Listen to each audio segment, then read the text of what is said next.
Hello, कैसे हैं आप लोग। आज हम डिस्कस करने वाले हैं बिल्डिंग ओरिएंटेशन या फिर सन पाथ के ऊपर। दूसरी वीडियो है, पहली वीडियो ऑलरेडी आ चुकी है। अगर आप नहीं देखे जाकर देख लीजिए, आपको कुछ सीखने को भी मिलेगा और काफ़ी इंटरेस्टिंग क्वेश्चंस हैं। तो उसके साथ साथ ही ये वीडियोस ऑलरेडी आ चुकी हैं फॉर 2024।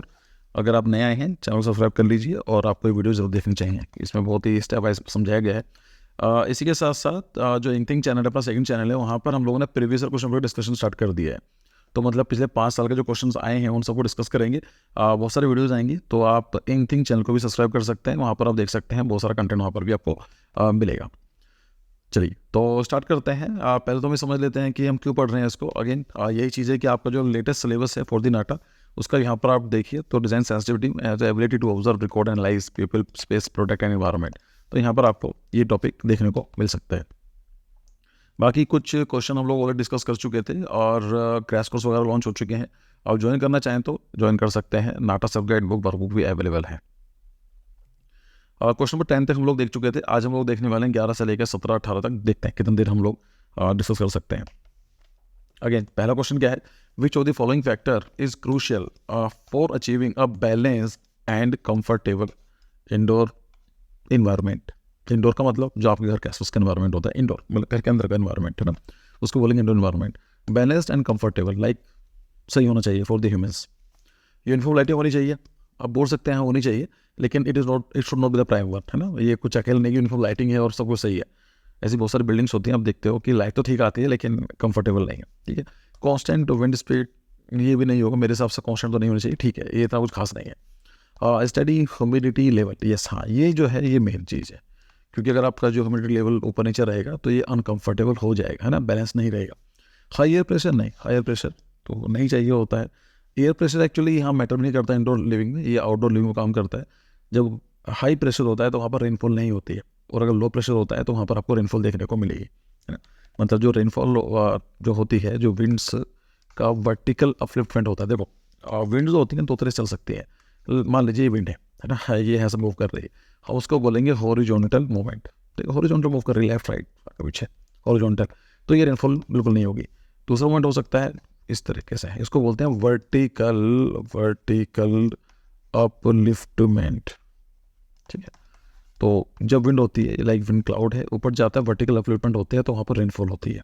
ठीक है, अब ये लो प्रेशर में क्या होता है, ये बन जाएगा लो प्रेशर, क्योंकि विंड यहाँ से जा रही है, ऊपर बनेगा हाई प्रेशर। तो जहाँ पर लो प्रेशर होता है ग्राउंड पर, वहाँ पर रेनफॉल होती है।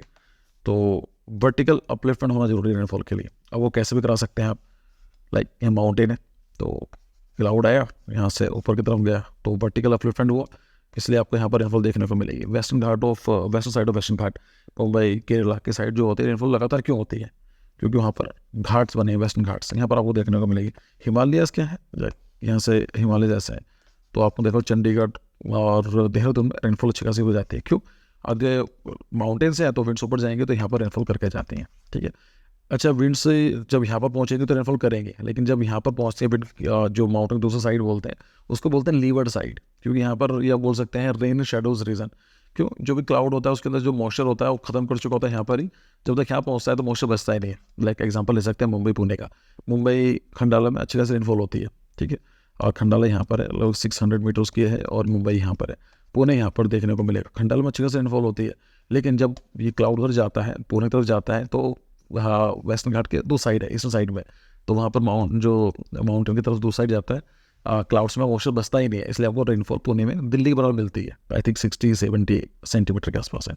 ठीक है, तो वर्टिकल अपलिफ्टमेंट होना जरूरी है। अच्छा, इसको जो माउंटेन होते हैं उसको बोलते हैं ओरो, लेटिन लैंग्वेज में, तो उसको बोलते हैं माउंटेनस रीजन रेनफॉल बोल सकते हैं, या एक बेटर वर्ड क्या है, ओरोग्राफिक रेनफॉल। ओरोग्राफिक, माउंटेन की वजह से वर्टिकल अपलिफ्टमेंट हुआ, ऊपर गई। और भी होते हैं, कन्वेक्शन होती है, साइक्लोनिक होती है, फ्रंटल रेनफॉल होती है, 4 तरह की रेनफॉल होती है। तो चलो कभी किसी डिस्कस करें क्लाइमेटोलॉजी में। ठीक है, याद रखना है इसका।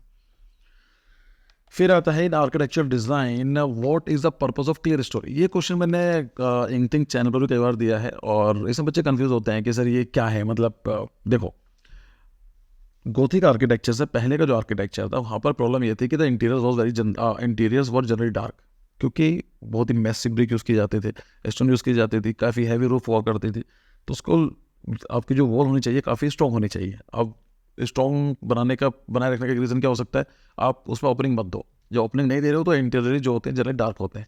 लेकिन हुआ क्या, इसके बाद जो आता है गॉथिक आर्किटेक्चर, गॉथिक के अंदर क्या हुआ, कुछ ऐसी इनोवेशन की गई और इसमें वर्टिकलिटी बढ़ जाती है, फ्लाइंग बटरसेस जाते हैं, तो आपको इंटीरियर्स काफ़ी अच्छे देखने को मिलते हैं। तो क्लियर स्टोरी जो विंडोज़ दी गई थी, it was the example of the Gothic architecture first, है ना। ये अच्छा है, गॉथिक आर्किटेक्चर में काफ़ी डेवलप्ड हुआ। गॉथिक आर्किटेक्चर कहाँ पर डेवलप हुआ था, ये होता है वेस्टर्न यूरोप में, लाइक फ्रांस, स्पेन, इटली और जर्मनी या ग्रेट ब्रिटेन, इन मान लीजिए ये सारी कंट्रीज वेस्टर्न यूरोप में ही आती है, तो वहाँ पर ही इनका डेवलपमेंट हुआ। वहाँ पर वेंटिलेशन की दिक्कत नहीं है, हवा की दिक्कत नहीं, हमें चाहिए होता है, हम because we are living temperate region. India के अंदर हम बात करें, वहाँ पर आपको लाइट की दिक्कत है, लाइक वहाँ पर लाइट नहीं आती है, वेंटिलेशन की जरूरत नहीं होती, बिकॉज टेम्परेचर काफ़ी तक कॉमन रहता है, अच्छा रहता है वहाँ पर। सो प्रोवाइड प्राइवेसी नहीं, क्योंकि ये विंडोज़ होते हैं, आपकी जो वॉल होती है, वॉल के ऊपर साइड ऑफ विंडोज होती है, ये प्राइवेसी के लिए नहीं होती है। अलाउ क्रॉस वेंटिलेशन ये आप बोल सकते हैं, लेकिन गोथिक आर्किटेक्चर के अंदर या फिर बात करें ग्लेज्ड विंडोज़ में, इसका ये प्राइमरी ऑब्जेक्टिव नहीं था, बिल्कुल नहीं था। ठीक है, क्रॉस वेंटिलेशन का काम हो सकता है, लेकिन इस काम के यूज़ नहीं की गई थी। To serve as a decorative element, ये इतना अच्छा एलिमेंट वो नहीं है, लाइक आर्गूमेंट नहीं है, लेकिन जो बेस्ट आर्गूमेंट है ये है to introduce natural light from a high level, जिससे कि आपकी ऊंचाई से लाइट आ सके जनरली, क्योंकि उससे पहले का जो आर्किटेक्चर था और वह जनरली डार्क था। तो कोई चीज़ प्रॉब्लम होती है, नया आर्किटेक्चर बनता है, तो उसमें कुछ इनोवेशन की जाती है, तो उन चीज़ों को ध्यान रखा जाता है। ठीक है, बाकी किस दिन पढ़ेंगे हम गोथिक आर्किटेक्चर के बारे में, तो हम लोग डिटेल में डिस्कस करेंगे। फिर होता है what is the purpose of A green roof in sustainable architecture.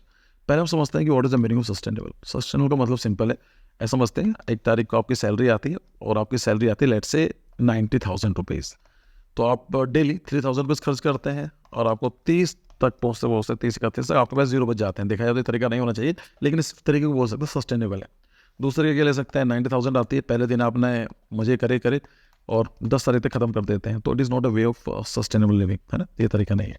तो इसी लैंग्वेज को हम यूज़ कर सकते हैं, जो लैंग्वेज है, जो डेफिनेशन है यही है कि to meets the present generation needs without compromising the future generation need to meet their own need, ऐसा कुछ है कि आज हम जो यूज़ कर रहे हैं उसको हम यूज़ करते रहें, लेकिन ऐसा ना हो कि जो आने वाली जनरेशन, हमारे जो बच्चे होने वाले हैं, उनको कुछ कॉम्प्रोमाइज़ करना पड़े।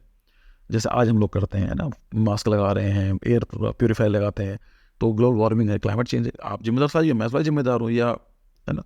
तो ये कौन जिम्मेदार है, हमारे बहुत लाइक पुराने जो लोग थे, उन लोगों ने इतना पोल्यूट किया, इतना इमिशंस करे, तो उनका जो तरीका था इट वाज नॉट सस्टेनेबल। ठीक है, ये सिंपल सा मतलब ये है। अब बात करते हैं सस्टेनेबल आर्किटेक्चर का, मतलब सिंपल है, ऐसा आर्किटेक्चर जो एनवायरनमेंट को नुकसान ना पहुंचा रहा हो, दैट्स कॉल्ड सस्टेनेबल आर्किटेक्चर। ठीक है, तो अगर हम बात करें कि अब ग्रीन रूफ के अंदर बात की जा रही है, ग्रीन रूफ का मतलब क्या है, जो आप नॉर्मली छत में देखते हो अपने, वो ग्रीन रूफ नहीं होती हैं, लाइक हो सकती हैं, लेकिन 99% मैंने देखी नहीं है अपने एरिया में, तो ग्रीन रूफ नहीं होती हैं। तो उसमें सिंपल है, आपने प्लांटेशन वगैरह प्रोवाइड करा दिया। ठीक है, 5 पॉइंट ऑफ न्यू आर्किटेक्चर, एक बुक आई थी and the author was new Corbusier, book का नाम है इंपॉर्टेंट है, the 5 point of new architecture. वहाँ पर भी ये वाली बात की गई थी उन्होंने कि ग्रीन रूफ देना चाहिए, उनके 5 पॉइंट बताए थे, तो 5 पॉइंट में टेरिस गार्डन भी बोला था उन्होंने। ठीक है, सो एनहेंस एस्थेटिकल अपीयल, हाँ बोल सकते हैं, but again it is not the good example, है ना, ये इतना सही नहीं है। सुंदर तो लगता ही ऑफकोर्स, पर इसके लिए तो नहीं करते of course. Providing additional living space, नहीं, इतना कुछ खास नहीं है। फैसिलेट इजी मेंटेनेंस, नहीं, मेंटेनेंस बहुत महंगा पड़ता है ग्रीन रूफ का, यही रीज़न है कि लोग नहीं बना पाते हैं, क्योंकि आपको वाटर देना है ना, प्लांट्स आप लगाओगे तो पानी देना पड़ेगा, और पानी जो दोगे तो कहीं ना कहीं छत से नीचे आ सकता है ना, सेव कर सकता है, डेंट प्रोवाइड कर सकता है, तो उसके लिए बहुत ही ज़्यादा मेहनत करनी पड़ती है। It is the maintenance is not quite easy, ये महंगा पड़ता है। सो इससे आंसर क्या है इसका, it helps reduce heat absorption, तो हीट की जो हीट आती है उसको कम करता है ना, एंड प्रमोट बायोडाइवर्सिटी। ऑफकोर्स आप प्लांट्स लगाने वाले हो, छोटे मोटे इंसेक्ट्स भी होंगे, बायोडाइवर्सिटी को भी इंप्रूवमेंट देखने को मिलेगा। ठीक, तो याद रखना, मैंने बुक का नाम बताया 5 point of new architecture by Le Corbusier, book का नाम याद रख लीजिए, इंपॉर्टेंट है। चलिए फिर देखते हैं, what does the concept of responsive architecture contribute to environmental sustainability. What is the meaning of responsible architecture, responsive actually, not responsible, responsive, respond करने वाला आर्किटेक्चर। तो मैक्सिमाइज एनर्जी कंजप्शन, ऐसा आर्किटेक्चर जो बहुत ज़्यादा एनर्जी कंजप्ट करता है, नाम से लग रहा है रेस्पॉन्सिव आर्किटेक्चर, पॉजिटिव वर्ड लग रहा है, ये तो नेगेटिव सेंटेंस है एक तरीके से। Adapt to change environment condition, हाँ ये हो सकता है, चलो है ना, यही है, लेकिन फिर भी चेक कर लेते हैं अगले option. Promote excessive use of artificial light, नहीं, अगेन ये नेगेटिव सेंटेंस है कि एक ऐसा आर्किटेक्चर जिसके अंदर आर्टिफिशियल लाइट बहुत यूज़ की जाती है, तो ये सही नहीं है। Encourage single use building design, नहीं ये भी नहीं है। एक चीज़ सोचो, देखो ये साइकोलॉजी है, आपको मान लो ये नहीं भी आता है, आपको पता है कि मुझे नहीं पता क्वेश्चन क्या है, 4 ऑप्शन आने वाले हैं, like 1 MCQ is going to have the 4 option, 4 options में 3 question has to be correct one और wrong and 1 has to be correct. तो एक चीज नोटिस करोगे 3 गलत होगा, उसके अंदर कुछ कॉमन मिलेगी, है ना। यहाँ पर देखो ये नेगेटिव सेंटेंस है, ये नेगेटिव है, ये नेगेटिव है। तो देखा जाए तो पॉजिटिव अकेला ही है, और ये बोलता है MCQ के अंदर एक पॉजिटिव होगा, लाइक एक सही होगा, 3 गलत होंगे। ऑप्शन नंबर बी सही है। धीमे धीमे प्रैक्टिस करोगे तो MCQ is an art, solve करना ये कोई टेक्निक है, एक तरीके से ये आर्ट है, कितने जल्दी सॉल्व कर पाते हो क्वेश्चन समझ के। क्योंकि एग्जामिनर की प्रॉब्लम है इन क्वेश्चंस में कि एग्जामिनर कितना भी इंटेलिजेंट क्यों ना हो, कितना स्मार्ट क्यों ना हो, उसको सही आंसर देना ही पड़ेगा। ऐसा कैसे बना सकते हैं हमसे, क्योंकि चारों चार ऑप्शन गलत हैं, उसको कहीं ना कहीं एक सही आंसर देना ही पड़ेगा। और हमारा समझदार दिमाग क्या बोलता है कि हमें नहीं पता सही क्या, बस हमें देखना है कि चूज करना है ना।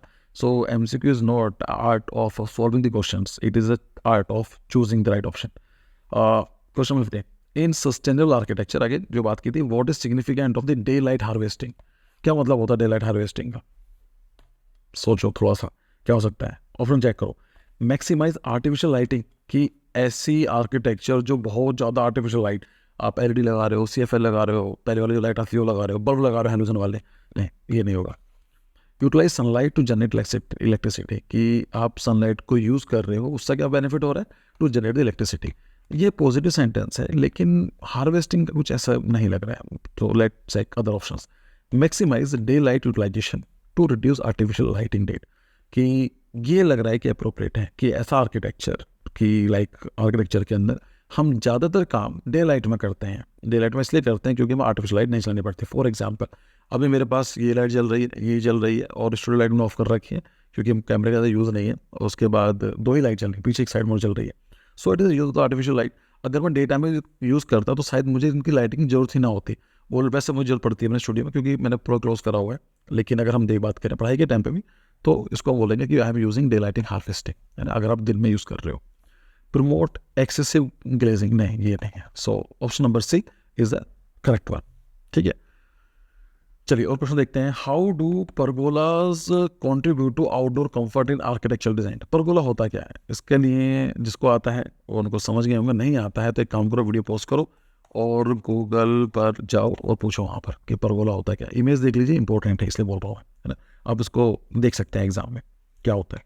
तो परगोला क्या होता है? Create barriers against natural element, ऐसा कुछ नहीं होता है। और प्रोवाइड सीटिंग अरेंजमेंट, हाँ करा सकते हो सीटिंग अरेंजमेंट, लेकिन अगेन इतना इंपॉर्टेंट तो नहीं लग रहा है। Offer shade and reduce heat gain, बिल्कुल ये ऑप्शन जो है करेक्ट है।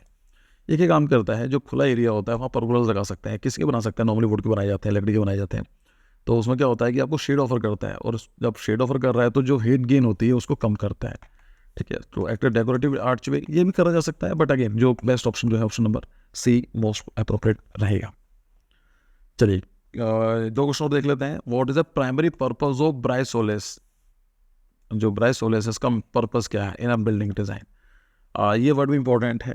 ये मैं जो आपको क्वेश्चन दे रहा हूँ ये इंपॉर्टेंट क्वेश्चन हैं, और बहुत सोच समझ के बनाए गए हैं, बहुत सोच समझ के मैंने कंपाइल किए हैं, ठीक है। तो ऐसे कोई भी क्वेश्चन नहीं है जहाँ पर आपको लगेगा सर क्या पढ़ा रहे हो। ये इंपॉर्टेंट है, एग्जाम में आप देख सकते हैं, ये कहने का वर्ड यूज़ हो जाएंगे। आई थिंक ब्राइसोलेस से यूज़ हुआ भी है नाटा में, ठीक है। यही फ़र्क होता है एक टॉपर में और एक नॉर्मल स्टूडेंट्स में। नॉर्मल बच्चा तो 60-70% नंबर लेकर जाता है, लेकिन टॉपर बनने के लिए have to score more than 80%, मतलब 150+ आपको नाटा में चाहिए। What is the primary purpose of Bryce-Solis in building design? Enhance structural stability, नहीं ये काम इसका नहीं होता है। Reduce glare and solar heat gain, ये इसका ऑप्शन सही है। Provide insulation, नहीं इंसुलेशन काम नहीं करता है। Support vertical circulation, ये भी काम नहीं करता। मैं दिखाता हूँ, देखिए मेरा कॉलेज जो था चंडीगढ़ कॉलेज ऑफ आर्किटेक्चर है। आपने चीज नोटिस करी ये सब क्या बना हुआ है? जो ये जो बना हुआ है इसको बोलते हैं ब्राइसोलेस। इसका काम यही होता है कि ये हीट गेन को कम करता है और डायरेक्ट सनलाइट को काटता है ना, ब्रेक करता है। तो इसको बोलते हैं ब्राइसोलेस, ठीक है। तो इसकी अब आप इसका मान दिखाता हूँ। तो it helps in reducing ग्लेयर्स and solar heat gain, तो सोलर हीट गेन को कम करता है और ग्लेयर को भी कम करता है, याद रहेगा। एक क्वेश्चन और देख लेते हैं। How does the concept of universal design influence architectural practice? क्या होता है यूनिवर्सल डिजाइन? ये जो वर्ड्स हैं काफ़ी इंपॉर्टेंट वैसे हैं क्योंकि नए वर्ड्स हैं ना, पूछा जा सकता है। क्या होता है कि यूनिवर्सल डिज़ाइन एक ऐसा डिज़ाइन, आप ऐसा मान के चलो आप एक आर्किटेक्ट है और आपका जो क्लाइंट है उसके 2 बच्चे हैं, उसके हस्बैंड वाइफ भी हैं, ठीक है। उनके ग्रैंड पेरेंट्स भी हैं जो काफ़ी बूढ़े हैं, लाइक सीनियर सिटीजन वहाँ पे, तो आपको कैसा आर्किटेक्चर बनाना है, और साथ साथ उनका कोई रिलेटिव है जो दिव्यांग है या पीपल विद डिफरेंटली एबल्ड है वो, तो उनका मतलब आप समझ सकते हैं कि हैंडीकैप्ड है। हैंडीकैप नेगेटिव वर्ड लगता है ना, हैंडीकैप को यूज़ नहीं किया जाता आज के टाइम में।